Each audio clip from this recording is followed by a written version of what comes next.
Une foule immense et compacte. Des millions de pèlerins agglutinés. Venus faire leurs ablutions alors que bat son plein la Kumbh Mela, une fête religieuse hindoue qui se tient tous les 3 ans environ en fonction de l'alignement des planètes. Tous ont fait des centaines de kilomètres en train, en bus et souvent aussi à pied depuis les 4 coins du sous-continent pour rejoindre ce lieu précis, là où la rivière Yamuna se jette dans le fleuve Gange, 2 cours d'eau hautement sacrés de l'hindouisme.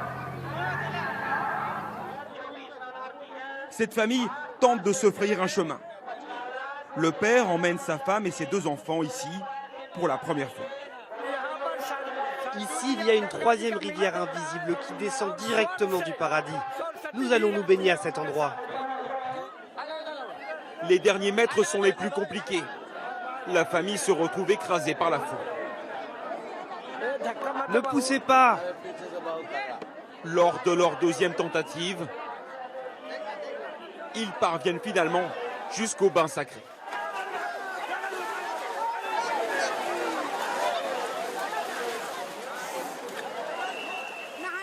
Je me sens extrêmement bien dans cette eau. C'était compliqué d'arriver ici car tout le monde poussait. Mais les dieux prennent soin de nous et nous donnent la force d'y aller. Selon la tradition, cette eau les lave de tous leurs péchés. Pendant 49 jours, les cérémonies se poursuivent jour et nuit. Et elles n'attirent pas que des Indiens. Dans ce groupe, ces 7 voyageurs sont français et suisses. Ils n'ont pas dormi de la nuit pour apercevoir ce cortège. Ces hommes pratiquement nus sont des Naga Sadhu, des adeptes du dieu Shiva. C'est très surprenant de voir la ferveur des gens. D'abord, ça c'est surprenant. Et pour nous, on est un peu perdus parce que c'est gigantesque. Si on arrive pour la première fois et qu'on voit ça, c'est impensable, quoi. C'est un autre monde. Ces sadhus sont considérés comme des dieux vivants. Ce sont des ermites qui vivent en temps normal en dehors de la civilisation. Leurs corps sont enduits de cendres provenant d'un feu sacré. Le matin, ce sont eux qui ont le privilège de se baigner les premiers dans le Gange.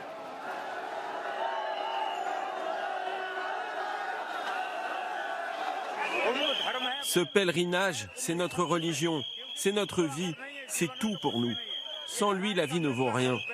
Ici, nous nous baignons dans le nectar de l'immortalité. Après eux, ce sont les gourous de toutes les sectes de l'hindouisme qui se baignent à leur tour.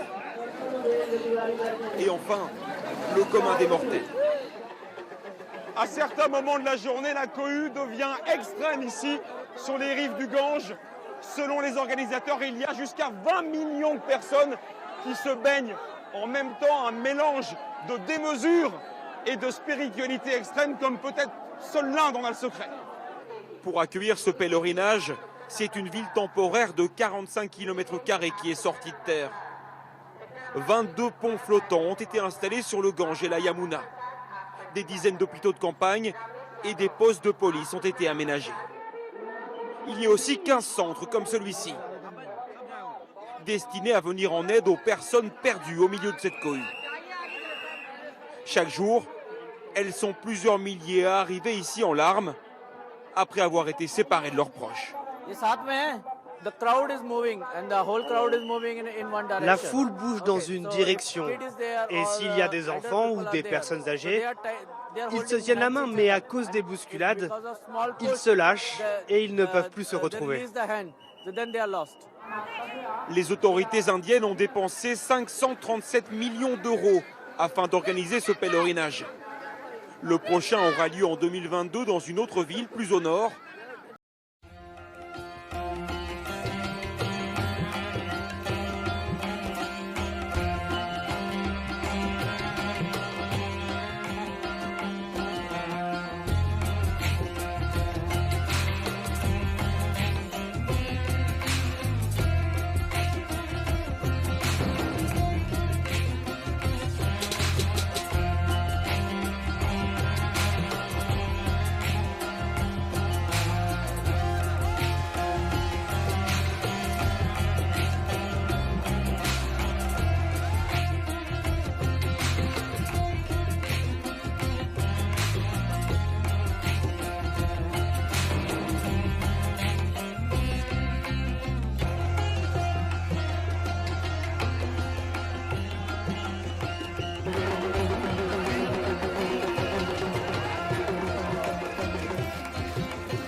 Hey.